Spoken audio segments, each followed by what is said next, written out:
Frères et sœurs, bonsoir. Entrons donc dans cette vidéo concernant les demeures. Je vous invite aujourd'hui à faire une introspection à l'intérieur de nous. Je vais essayer donc avec cette vidéo de tourner nos regards vers nous-mêmes, c'est-à-dire vers le château intérieur que nous sommes. Mais avant, je voudrais vous lire trois paroles de la Bible pour nous situer un peu dans cet état, pour que nous puissions comprendre ce que nous sommes. Je commence par Luc 9 à partir des versets 51. Il est dit ceci: lorsque le temps où il devait être enlevé du monde approcha, Jésus prit la résolution de se rendre à Jérusalem. Il envoya devant lui des messagers qui se mirent en route et entrèrent dans un bourg des Samaritains pour lui préparer un logement. Mais on ne le reçut pas parce qu'il se dirigeait vers Jérusalem. Les disciples Jacques et Jean, voyant cela, dirent: Seigneur, veux-tu que nous commandions que le feu descende du ciel et les consume? Ils sont géniaux, eux. Jésus se tourna vers eux et les réprimanda. C'est intéressant. Disons ceci: vous ne savez pas de quel esprit vous êtes animés. Car le Fils de l'homme est venu non pour perdre les âmes des hommes, mais pour les sauver. Et ils allèrent dans un autre bourg. Je voudrais vous le relire. Vous ne savez pas de quel esprit vous êtes animés, car le Fils de l'homme est venu non pour perdre les âmes des hommes, mais pour les sauver. Vous voyez qu'ici, on a deux aspects très clairs. Notre Seigneur nous dit carrément que nous sommes animés par des esprits. Là, Jacques et Jean sont animés carrément par des esprits destructeurs. Ça, c'est le premier point. Le deuxième point, c'est qu'il est venu pour sauver les âmes. Et nous savons que l'homme n'est pas seulement que âme, il est aussi corps et esprit. Je prends encore un autre texte, celui de Jean. C'est dans Jean 2, les versets, à partir des versets 23. C'est lorsque notre Seigneur Jésus-Christ dit: détruisez ce temple, 3 jours je le relèverai. Les gens du temple n'étaient pas contents. Je vous lis la suite. Pendant que Jésus était à Jérusalem à la fête de Pâques, plusieurs crurent en son nom, voyant les miracles qu'il faisait. Mais Jésus ne se fiait point à eux, parce qu'il les connaissait tous, et parce qu'il n'avait pas besoin qu'on lui rende témoignage d'aucun homme. Là où c'est intéressant, car il savait lui-même ce qui était dans l'homme. Le Seigneur ne dit pas ce qui est l'homme, mais ce qui est dans l'homme. Vous pouvez lire la Bible, tout comme moi. On ne dit jamais ce qui est l'homme, parce que l'homme est complexe. L'homme est fait donc de plusieurs éléments. Nous avons le corps, qui est la peau, avec le sang. Nous avons l'âme. Nous l'avons vu dans le texte, dans la parole précédente, Luc. Le Seigneur dit à Jean et à Jacques: vous ne savez pas de quel esprit vous êtes animés. Et là, il dit qu'il ne veut de témoignage d'aucun homme, parce qu'il sait ce qui est dans l'homme. Frères et sœurs, ce texte, ces deux paroles, c'était donc pour introduire notre vidéo sur les demeures. Dieu lui-même le dit dans Isaïe, nous avons vu ça dans les précédentes vidéos. Prenez-moi pour refuge. Parce que lui-même, est un refuge et il a créé l'homme à son image. Les refuges de Dieu, nous savons que c'est l'univers et nous habitons dans cet univers. Mais notre Seigneur Jésus-Christ nous dit, je vais vers mon Père. Dans la maison de mon Père, il y a plusieurs demeures.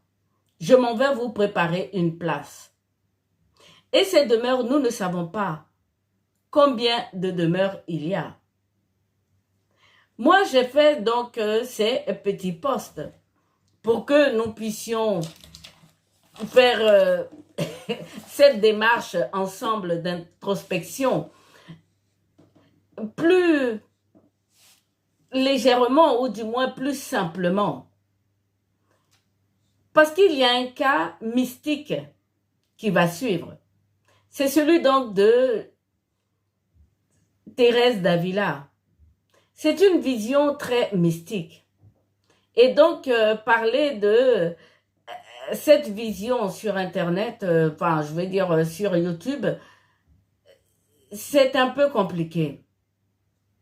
Déjà, spirituellement, il va falloir que vous fassiez vous-même cette introspection sur vous-même pour pouvoir pénétrer cette vision de façon spirituelle. Donc, mystiquement, vous voyez que c'est encore plus compliqué. Mais nous allons essayer de faire ça simplement. Donc, moi, je vous ai mis, par exemple, des posts en vous disant, la demeure principale de Dieu, nous savons que c'est l'univers, parce qu'il n'y a rien au-delà de l'univers. Et donc, l'espace entier a été habillé par notre Dieu avec 4 éléments. Et oui, il y a eu la parole, les eaux, le souffle et l'espace. Vous avez ça dans Genèse 1 et 2. Ce sont avec les mêmes éléments avec lesquels nous construisons nos propres maisons. L'eau, la puissance, le souffle donc des ouvriers pour construire la maison, l'espace, soit une tour, soit une grande villa avec de nombreuses chambres. Et la parole pour donc diriger les ouvriers. Vous allez me dire la terre, mais la terre est prise à partir de l'eau. Eh oui, le ciel est pris à partir donc des eaux. Mais je veux continuer un peu. Les scientifiques nous montrent des images magnifiques de l'espace. Nous avons des planètes et nous avons notre monde à nous. Et ce monde est un refuge. Pareil que l'univers, mais à plus petite échelle. Et dans ce monde, et là, je me suis fait aider un peu par les Juifs, parce que moi aussi, je fais des recherches avant donc de faire ces vidéos. Dans le monde, ce que nous avons des nations, des pays.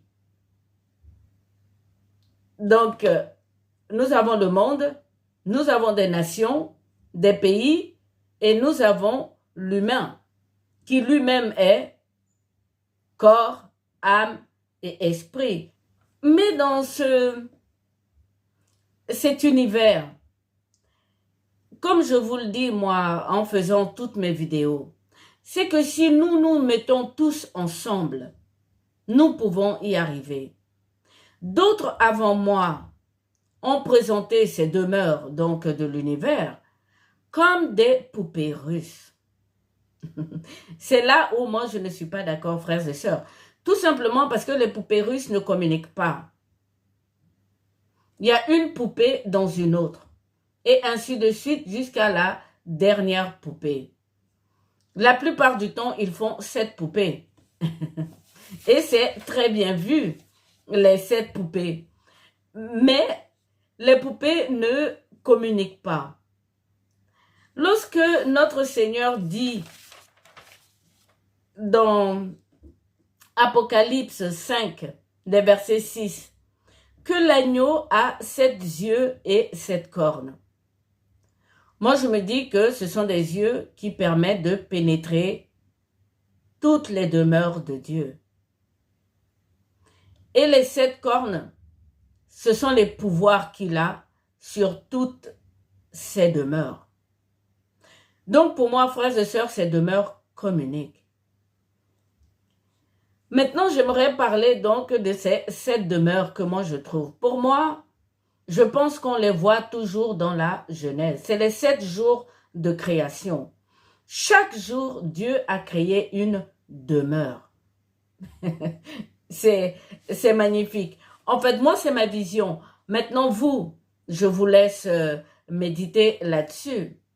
Pour moi, le premier jour de la création, Dieu a créé la lumière. Et cette lumière est une demeure, frères et sœurs. Nous l'avons vu dans la transfiguration de notre Seigneur Jésus-Christ. Il ne s'est pas déplacé. Il était avec ses disciples. Et lui seul était vêtu de ce blanc. Donc lui seul, il a vêtu cette demeure de Dieu. Moïse et Élie sont apparus dans la même demeure. Pareil dans le cas de Élisée et Élie, frères et sœurs. Élisée qui a remplacé Élie, Dieu lui a conféré tous les pouvoirs d'Élie. Et il était avec son serviteur Géasi. Et donc, Élisée a prié Dieu pour qu'il ouvre les yeux de Géasi pour qu'il puisse voir l'autre demeure. Et là, Dieu a ouvert ses yeux et il l'a vu. Dans la précédente vidéo, je vous disais que nos yeux sont comme la lampe de l'âme, de la demeure intérieure, de notre âme.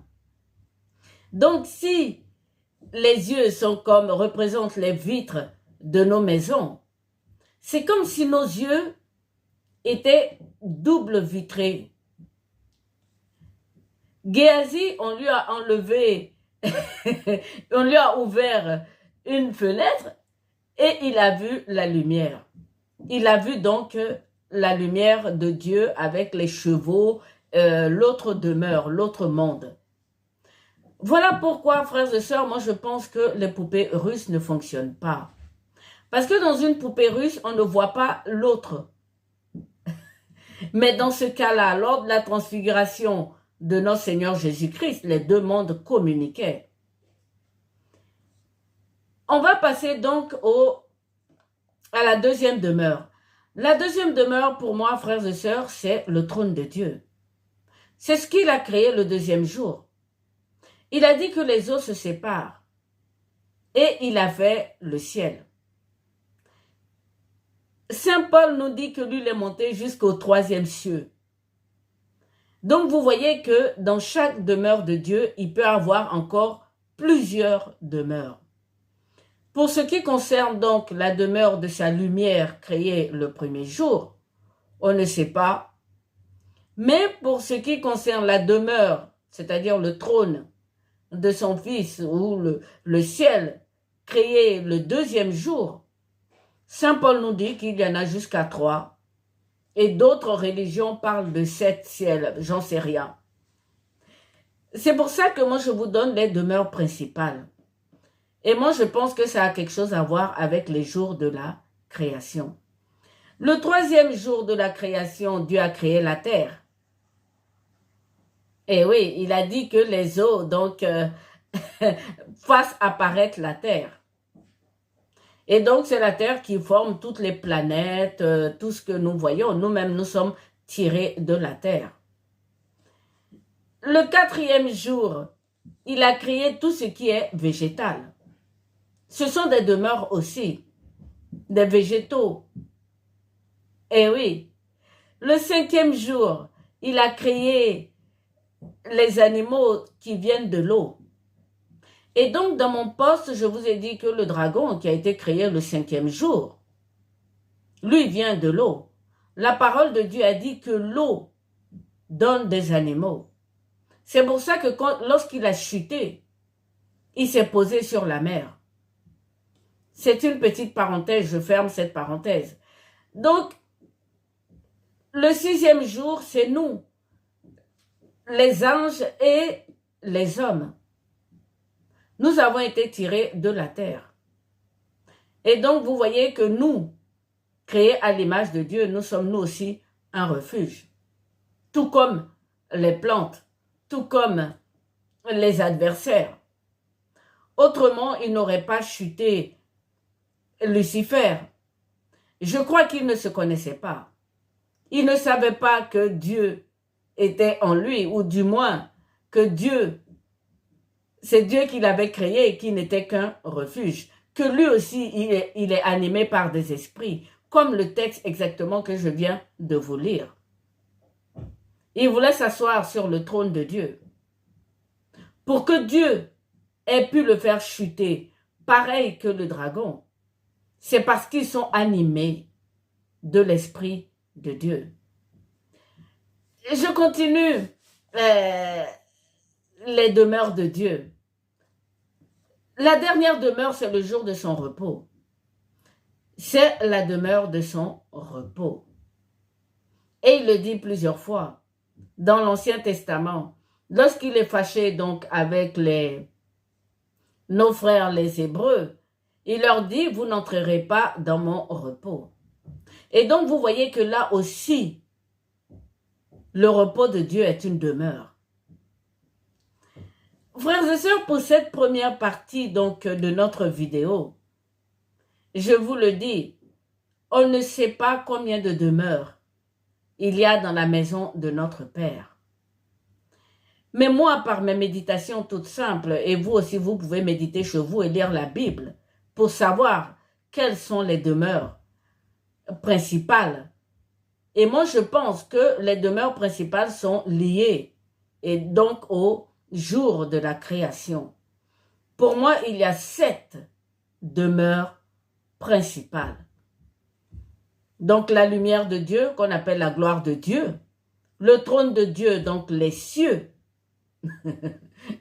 la terre, les végétaux, et oui, les animaux ailés, comme les dragons, tout ce qui vient de l'eau, nous, la terre et le repos de Dieu, ça fait 7. Maintenant, pour continuer, je veux qu'on aille un peu lire Jérémie. C'est très intéressant. Dans Jérémie, Dieu dit ceci. Dans Jérémie 18, le Seigneur dit ceci à Jérémie. La parole fut adressée à Jérémie de la part de l'Éternel en ces mots. Lève-toi et descends dans la maison du potier. Là, je te ferai entendre mes paroles. Je descendis dans la maison du potier et voici, il travaillait sur un tour. Le vase qu'il faisait ne réussit pas. Et comme il arrive à l'argile dans la main du potier, il en refit un autre vase, tel qu'il trouva bon de le faire. Et la parole de l'Éternel me fut adressée en ces mots. Ne puis-je pas agir envers vous comme ce potier, maison d'Israël, dit l'Éternel. Voici, comme l'argile est dans la main du potier, ainsi dans ma main, maison d'Israël. Nous sommes des vases. Nous sommes des demeures, frères et sœurs. Mais je continue.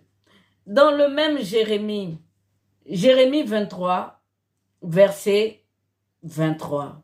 C'est intéressant. Le Seigneur dit ceci. Ne suis-je Dieu que de près, dit l'Éternel. Et ne suis-je pas aussi Dieu de loin? Quelqu'un se tiendra-t-il dans un lieu caché sans que je le voie? Dit l'Éternel. Écoutez bien. Ne remplis-je pas moi les cieux et la terre? Dit l'Éternel. Frères et sœurs, l'Éternel est un refuge. Il remplit, comme il le dit lui-même, Jérémie 23, verset 23, il remplit les cieux et la terre. C'est comme ça qu'il les a fait chuter. Lucifer et le dragon. Il remplit tout. Il est en nous. Nous sommes sa demeure, frères et sœurs. Lorsqu'on termine donc avec ces demeures principales donc de notre Seigneur l'Éternel, nous allons maintenant voir nous nos demeures à nous. Et là, j'aimerais bien dire merci à nos frères messianiques juifs. C'est avec eux que j'ai vu un peu les termes en hébreu. Mais lorsque vous lisez dans la Bible, vous les trouvez, ces refuges. Et nous les humains, nous les vivons, ces refuges qui sont dans le monde. Ils sont au nombre de 7. Je vais vous les donner, je les ai déjà donnés dans les postes. Il s'agit donc de l'Adama. Nous sommes faits d'Adama. Et donc l'Adama a donné les nations, les pays. Ça, c'est les premiers refuges. Moi, je suis ivoirienne. La Côte d'Ivoire, c'est mon pays. Je me trouve en France. La France, c'est pour les Français. Ce sont des refuges. Et nous communiquons, puisque moi, j'ai quitté la Côte d'Ivoire pour venir en France. Donc, je ne veux pas me répéter, mais les poupées russes, ça ne fonctionne pas. Et je continue. Ensuite, dans les nations, nous sommes là, nous les humains. Mais autour de nous, il y a d'autres terres comme Guyane. Ça s'écrit G-A-Y-A-N. C'est la vallée de l'ombre de la mort. Frères et sœurs, ce sont des situations dans lesquelles on n'envie personne. David l'a connu. Lorsqu'il a commis ce péché, Dieu l'a envoyé dans l'ombre de la vallée de la mort. Et il a fait un psaume là-dessus. Il était pourchassé. Il avait beaucoup d'ennemis, des gens qui en voulaient à sa vie. Lorsque vous lisez la Bible et que vous voyez que Dieu est fâché envers quelqu'un, il emmène cette personne dans cette vallée de l'ombre de la mort. C'est un endroit de tristesse incroyable où on est toujours menacé avec beaucoup d'ennemis. Je continue. Donc là, nous en avons 3. Il y a Neshia. Alors, c'est N-E-S-H-Y-A. C'est le lieu de l'oubli. Ça existe. Il y a des gens qui sont totalement oubliés. Ils marchent dans la rue, personne ne les voit. Ils ont beau parler, on ne se souvient pas d'eux.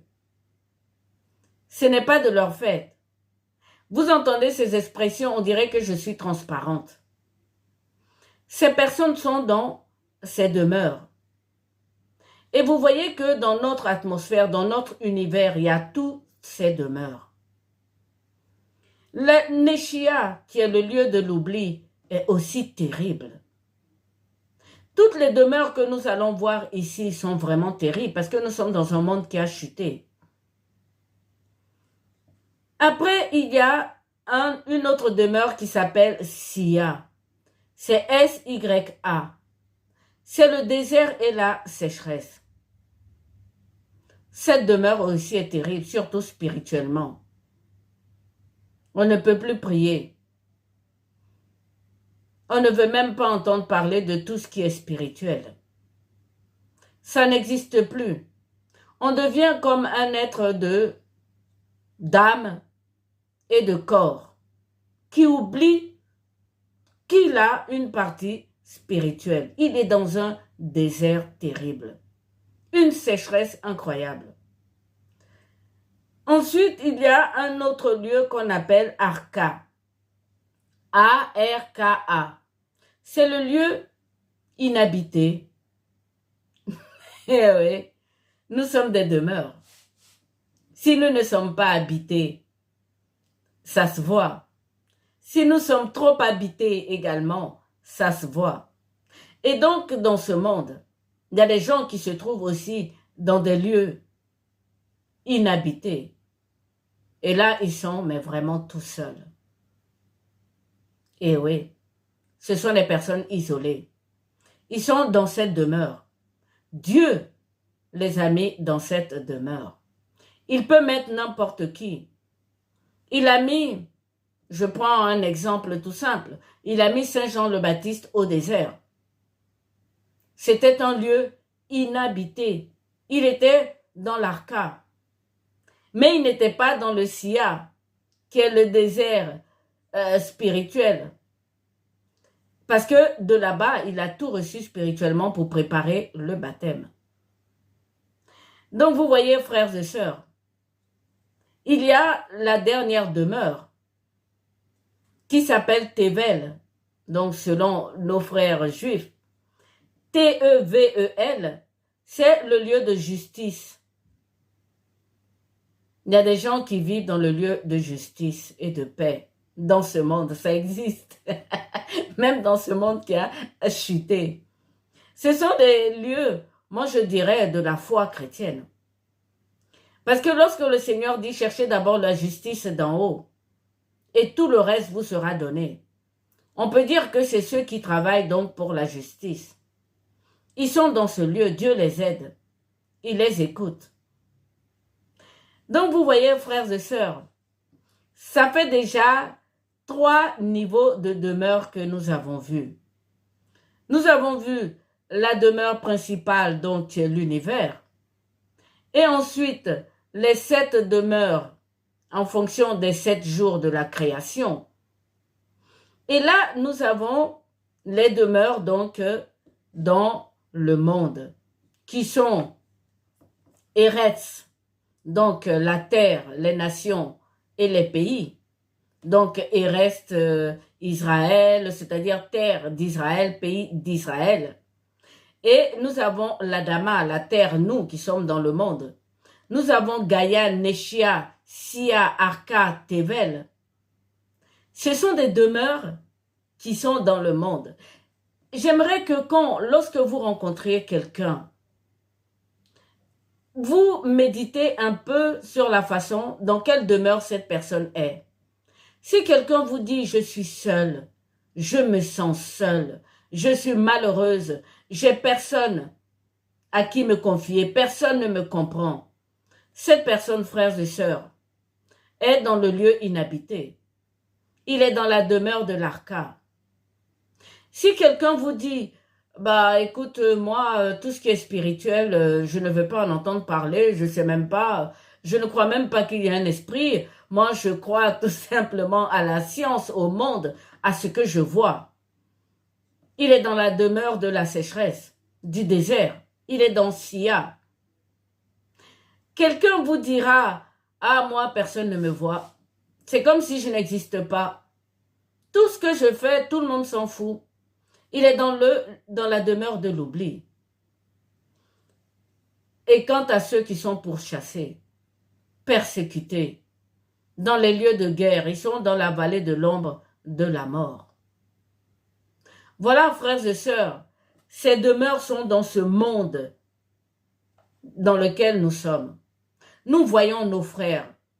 Chacun est dans une demeure.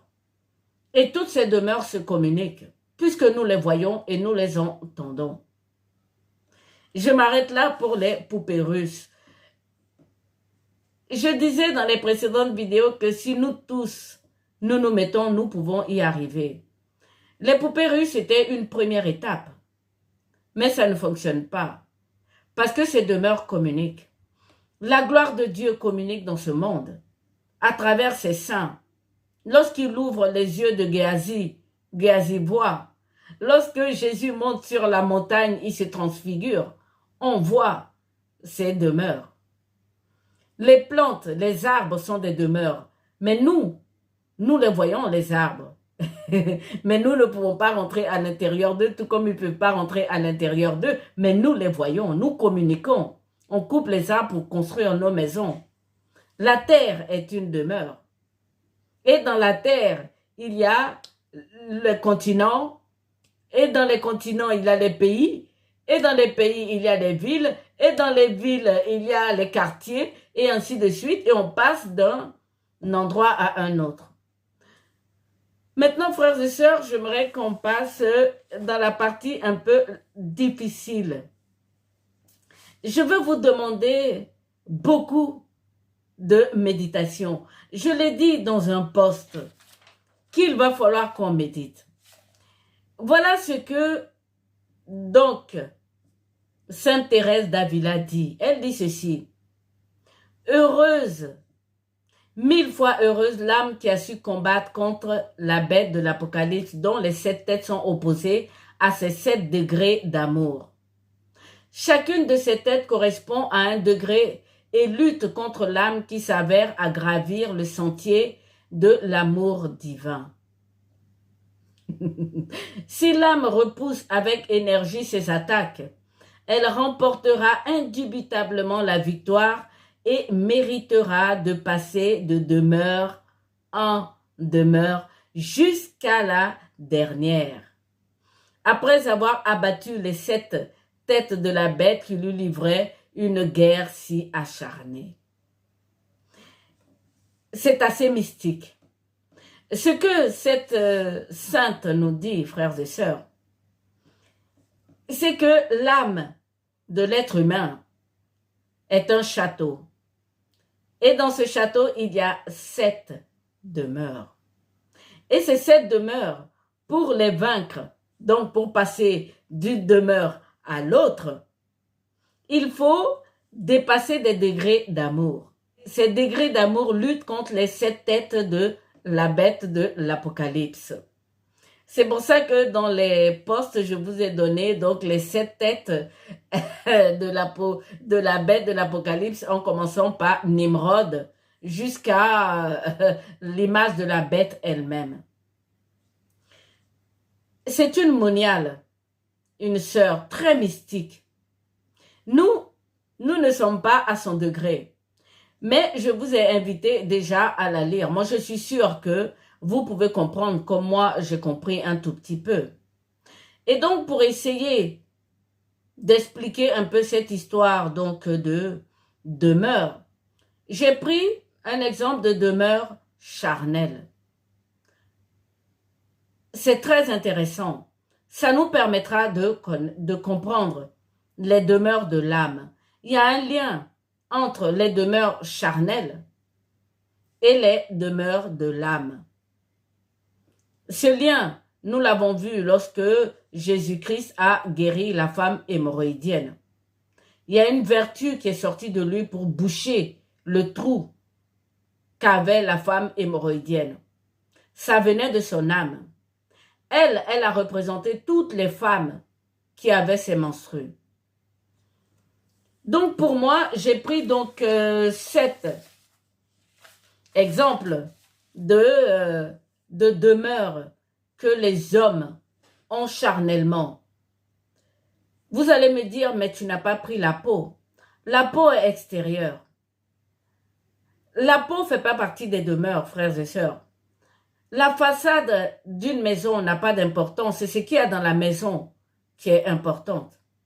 D'ailleurs, partout dans la Bible, on vous dira de ne pas juger à l'apparence, parce que l'apparence est trompeuse. C'est ce qui est dans l'homme, c'est ce qui anime l'homme. C'est pour ça que je vous ai pris ces 2 textes donc de Luc et de Jean. Jésus disait à 2 de ses apôtres aimés quand même, Jacques et Jean, vous ne savez pas de quel esprit vous êtes animés. Donc vous voyez, si nous, on les prend à l'apparence, ce sont des apôtres. Donc du coup, voilà, on leur fait confiance à 100%. Mais Jésus-Christ les a réprimandés. Maintenant, dans Jean, il le dit, moi je sais ce qui est dans l'homme. Je ne m'attends pas à ce qu'un homme fasse témoignage de moi.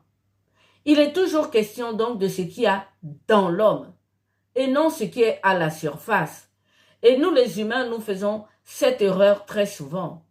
C'est de juger les gens à l'apparence. Ce n'est pas juste. Ce n'est pas correct. Mais c'est pas grave, c'est parce que nous avons des yeux. Et Dieu, lui, ne voit pas avec nos yeux.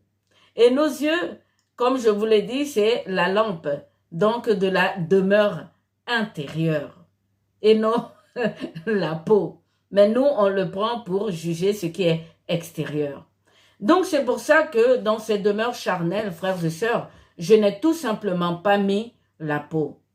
Alors, j'ai commencé par le cœur. C'est normal. C'est la demeure principale, d'après ce que nous avons compris. Jésus-Christ le dit. Rien de ce qui vient de l'extérieur ne rend l'homme impur. Ce qui vient de son cœur, c'est ça qui le rend impur. Et il y a des théologiens qui disaient que Dieu siège peut-être dans le cœur. Moi, je dis qu'il siège partout, dans l'être humain. Mais je continue. Après le cœur, les reins. Puisque Dieu lui-même dit, je sonde le cœur et les reins. Donc, vous voyez que les reins ne lui sont pas non plus fermés. Il y a le ventre. Le ventre, frères et sœurs, c'est la demeure charnelle qui est la plus connue. Partout dans la Bible, c'est Saint Paul qui le dit, ils ont pour Dieu leur ventre. Je pense que tous les apôtres le disent. C'est ceux qui vivent dans le monde comme s'il n'y avait pas un autre monde. C'est-à-dire qu'ils ne vivent que pour ce monde. Ils ont l'amour de la bête.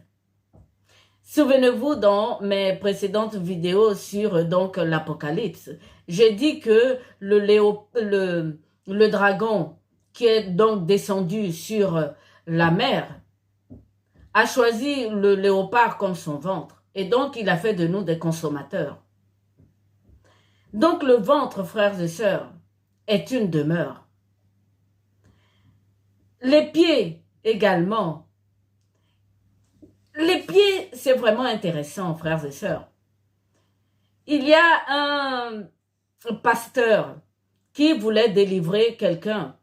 La personne ne voulait pas être délivrée parce qu'il était conduit par les démons. Les esprits sont partout, frères et sœurs. Et donc, certaines personnes sont conduites par des esprits sur leurs pieds. Mais ce qui est intéressant, c'est que la parole nous dit, et c'est dans Isaïe, je crois, je vous laisse vérifier. Je vous l'ai mis en tout cas dans les posts. Il dit ceci, qui sont beaux, les pas de celui qui annonce la bonne nouvelle de l'évangile, ou qui annonce l'Éternel, Dieu et Jésus-Christ. Donc vous voyez que les pieds sont une demeure. Il y a des gens qui ne font pas attention là où ils mettent les pieds. Et il y a un médecin qui ne met jamais de chaussures, frères et sœurs. Il marche pieds nus. Parce qu'il dit que la terre, en contact avec le pied, les guérit. Et donc, je vous encourage, frères et sœurs, à enlever vos chaussures pour marcher de temps en temps pieds nus. J'attire votre attention sur les icônes, ou du moins ceux qui disent qu'ils ont vu le monde mystique, le monde spirituel, Jésus, Marie. À chaque fois qu'on les représente pieds nus. Si vous voyez une représentation de Jésus où il est avec des chaussures, c'est une mauvaise représentation. Ou bien c'est parce que quand il était dans le monde. Mais dans le monde spirituel, ils sont pieds nus. Voilà, frères et sœurs. Donc les pieds aussi, c'est une demeure. Les mains, les bras, c'est encore une demeure, frères et sœurs. C'est le Seigneur qui dit à mon Seigneur, assois-toi à ma droite jusqu'à ce que je fasse de tes ennemis le marchepied de ton trône. Et oui, vous avez les deux demeures. Le marchepied du trône, c'est une demeure, et la main droite, c'est une demeure. Lorsque le Seigneur tend donc ce rouleau à l'agneau au milieu du trône, il le tend avec sa main droite. Entre nous, humains, vous qui me regardez, si un jour je vous rencontre, je vous tendrai la main droite en faisant un serment. Et oui, quand deux personnes qui ont confiance se donnent la main, ils font un serment. Et c'est la confiance qu'ils échangent entre eux. Oui, frères et sœurs, la main est une demeure. La tête également. Il y a des gens parmi nous qui sont des intellectuels, des personnes cultivées. La nourriture, pour eux, ça n'a même pas de sens. Tout ce qui les intéresse, c'est comprendre ce qui se passe dans le monde. Voir un peu partout, lire tout. Ce sont des gens exceptionnels. Eux, leur demeure, c'est la tête. Ils trouvent des trucs et astuces. Ils sont toujours dans la réflexion, dans les pensées. Donc, vous voyez que la tête aussi est une demeure. Il y a des gens qui sont dans leur tête, c'est-à-dire que les puissances donc, qui sont dans leur tête sont les plus fortes. Mais je continue, je ne voulais pas dire ça parce que j'allais le dire après. Nous avons les poumons. Les poumons aussi, c'est une demeure. Que tout ce qui respire loue l'Éternel, le souffle de Dieu. Peut-être qu'il demeure dans les poumons, je ne sais pas. Mais des pécheurs comme nous savons que le prince de l'air aime bien les poumons. Voilà, frères et sœurs. Et donc, pour essayer de comprendre cette partie très mystique de donc les demeures de l'âme, j'étais, pour nous aider un peu dans cette vidéo, obligé de passer dans ces demeures charnelles. Donc, dans toutes ces demeures, ils sont habités par des esprits ou des puissances ou des forces. Ce dessin animé très naïf sur donc le monde intérieur où on voit un monsieur à la barbe blanche avec les petits globules rouges qui travaillent les ovules et tous les ions et tous les enzymes. Ce sont des puissances, frères et sœurs, qui travaillent en nous. Et ils viennent tous de ces 4 éléments que nous avons vus. Le souffle, les eaux et l'espace. Et évidemment, la parole. Frères et sœurs. Donc, dans le ventre ou dans l'estomac, nous avons des sucs gastriques. Dans les reins, pareil. Donc, c'est toutes ces puissances avec l'esprit qui habite. Il y a des gens qui sont possédés. Et il y a des esprits dans leur ventre qui font des papillons. Nous sommes une demeure, frères et sœurs. Et ça, il faut que ce soit bien compris. Je n'ai pas parlé de la bouche, ni des oreilles, des yeux et du nez, parce qu'ils sont sur la tête.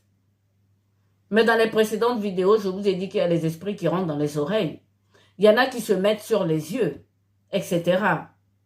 Nous sommes une demeure, frères et sœurs.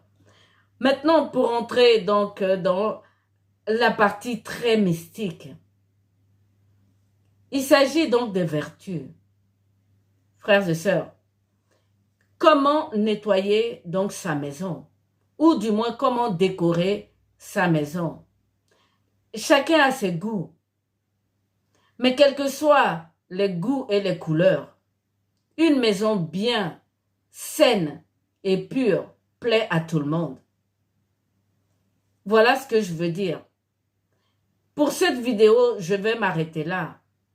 Et nous allons voir dans la prochaine vidéo comment est-ce qu'on peut nettoyer la demeure de notre âme, le château intérieur dont parle Sainte Thérèse d'Avila. Et nous allons voir donc les 7 têtes, les 7 têtes de la bête de l'Apocalypse. Voilà, frères et sœurs, je vous invite donc à la prochaine vidéo.